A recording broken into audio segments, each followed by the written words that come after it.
Welcome to the channel, Seekers of Hidden Knowledge. In today's video, Born of Shadow and Flame, the untold history of witchcraft, we journey beyond common myths and into the forgotten truths of the craft. From ancient rituals whispered in moonlit forests to the fierce resilience of those who practiced in secret, witchcraft's story is deeper and more powerful than history books reveal.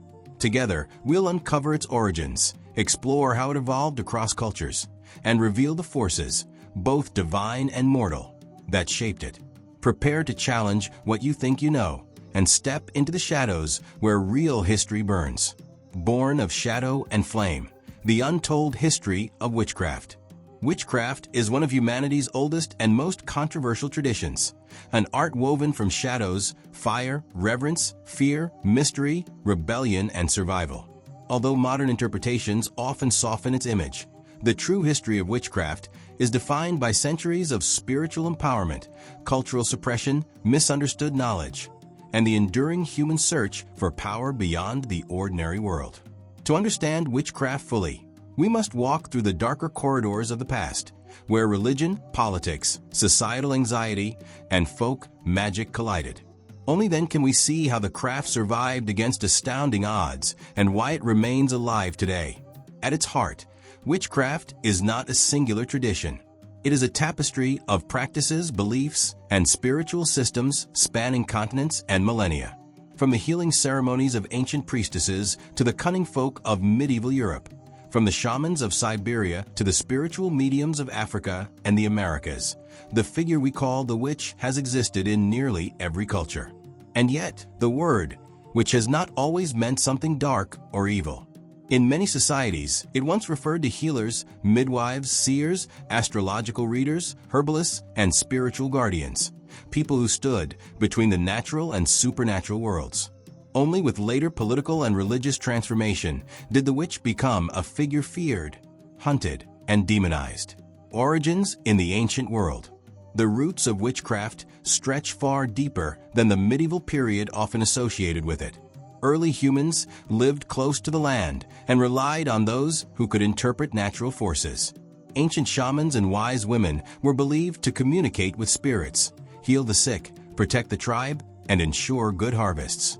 Cave paintings in Europe show masked figures performing rituals, suggesting that magic and spiritual mediation were already important tens of thousands of years ago.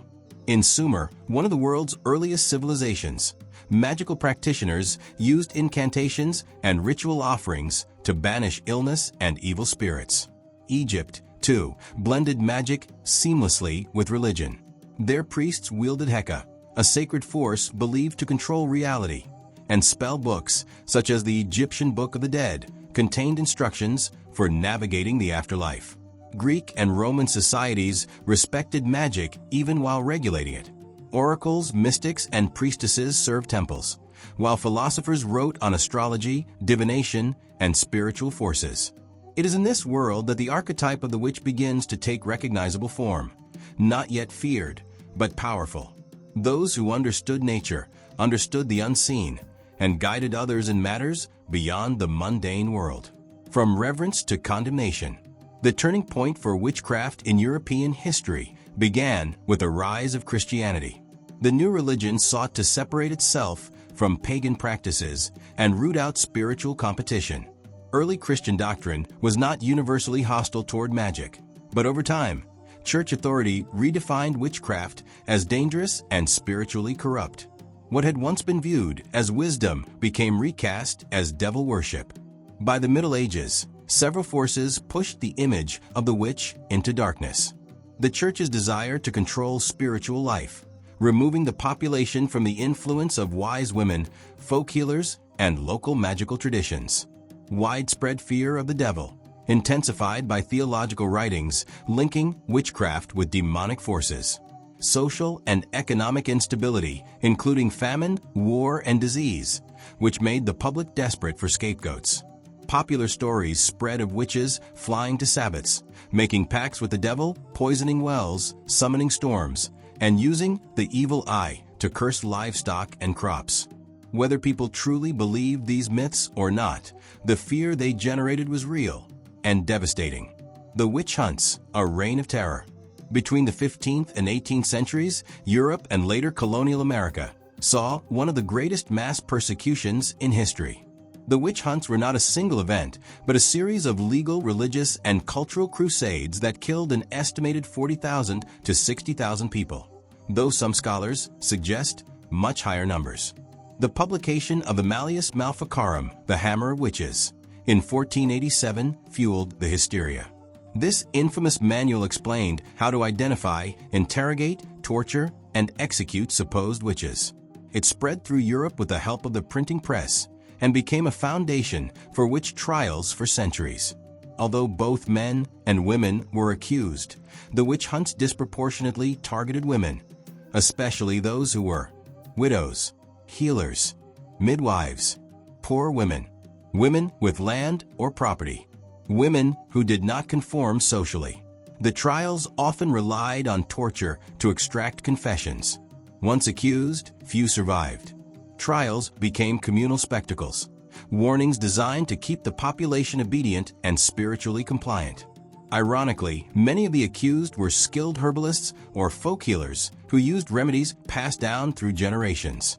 What earlier societies regarded as valuable knowledge had now become grounds for execution.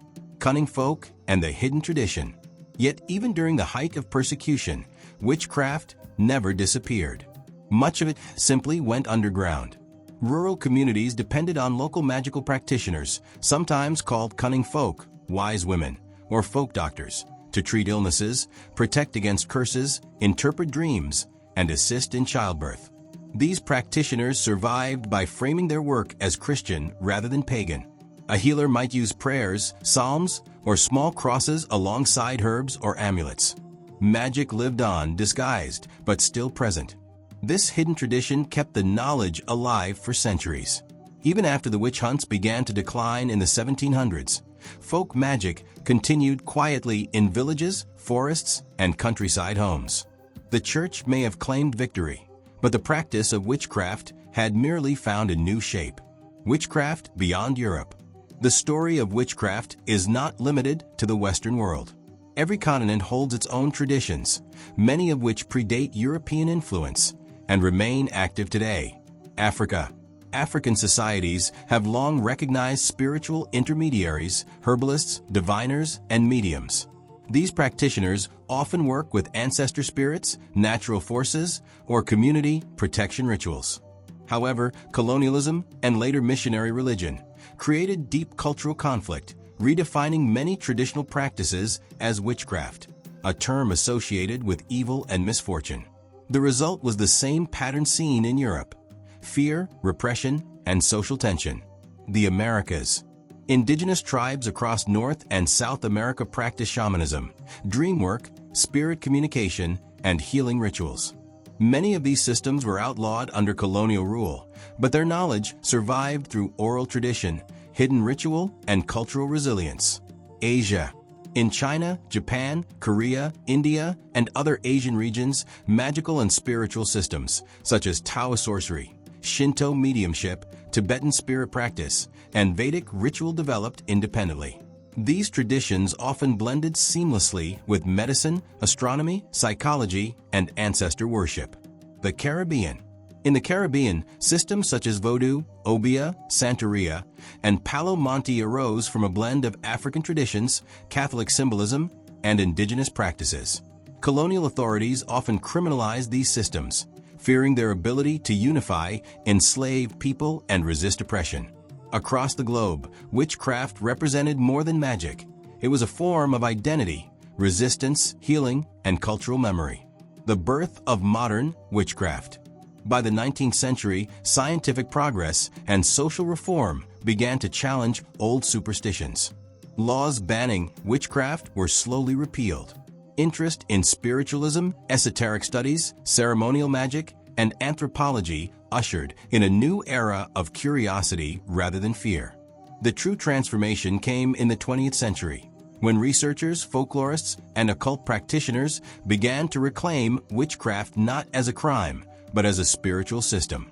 One of the most influential voices was Gerald Gardner, whose work in the 1940s and 1950s helped publicize Wicca. Gardner claimed that witchcraft was the survival of a prehistoric fertility religion, and while scholars debate the historical accuracy, Wicca became the foundation of the modern pagan revival. From this movement emerged countless branches, including traditional witchcraft, druidry, Wicca, hedge witchcraft, chaos magic, eclectic paganism, goddess spirituality, Reconstructionist traditions. Magic was no longer hidden. It was studied, practiced openly, and explored through literature, ritual circles, spiritual retreats, and metaphysical stores.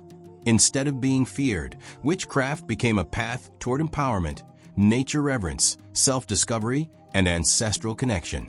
Witchcraft in the 21st century. Today, witchcraft stands at one of its most visible moments in history. The internet, social media, and global communication have created a thriving community of practitioners who share knowledge across oceans and cultures. Many modern witches blend historical methods with contemporary needs, rituals for mental wellness, protection from negativity, empowerment against injustice, seasonal spiritual alignment, and personal transformation. The modern witch is often a healer, an herbalist, a spiritual practitioner, a student of divination, a keeper of ancestral memory, a seeker of balance with nature. Instead of being defined by accusations or church doctrine, witches today define themselves. Their magic is no longer hunted, it is explored, shared, and recognized as a valid spiritual system by millions. The symbolism of shadow and flame. The title Born of Shadow and Flame captures the dual nature of witchcraft's history. The shadow symbolizes the fear, persecution, and secrecy that surrounded the craft for centuries, hidden knowledge, whispered spells, and the dark mirror of society's anxieties.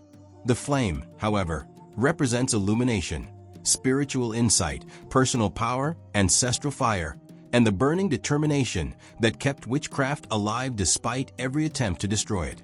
Throughout history, witches have been feared and revered, punished and protected, outcast and sought after. Their duality reflects the duality of humanity itself, the desire to control nature and the longing to transcend it. Why witchcraft survived? Witchcraft endured not because it was powerful in the sense its enemies feared, but because it fulfilled vital human needs. Healing when no other medicine existed. Guidance when life was uncertain. Ritual when society lacked spiritual connection. Empowerment for the powerless. Community for the isolated. Meaning in a world of chaos. No amount of laws, trials, or theological condemnation could erase the human yearning for magic, mystery, and connection to something greater. Born of shadow and flame. The untold history of witchcraft is not just the story of a spiritual practice. It is the story of humanity navigating fear, oppression, wisdom, and transformation. Witchcraft began as a bridge between humans and the natural world, evolved into a symbol of threat during periods of religious and social upheaval, and now stands reborn as a modern spiritual path thriving in the open. It has traveled across centuries, continents, belief systems, and political landscapes. It has carried the memory of ancestors, whispered through forests, burned in trials, and risen again in circles of candles and spoken spells. The modern witch is not merely the descendant of those persecuted, but the inheritor of ancient knowledge, the guardian of earth-based spirituality, and the living proof that magic cannot be destroyed. It can only transform. Thank you for joining us on this journey into the hidden past. Born of shadow and flame, the untold history of witchcraft is only one chapter in a much larger story, one shaped by mystery, strength, and enduring spirit. If this video awakened new questions or challenged old assumptions, don't forget to like, subscribe, and share your thoughts in the comments below. Your voice helps keep the flame alive. Join us next time as we continue to explore the deeper truths that history left behind. Until then, stay curious, stay empowered, and may the shadows guide your path forward.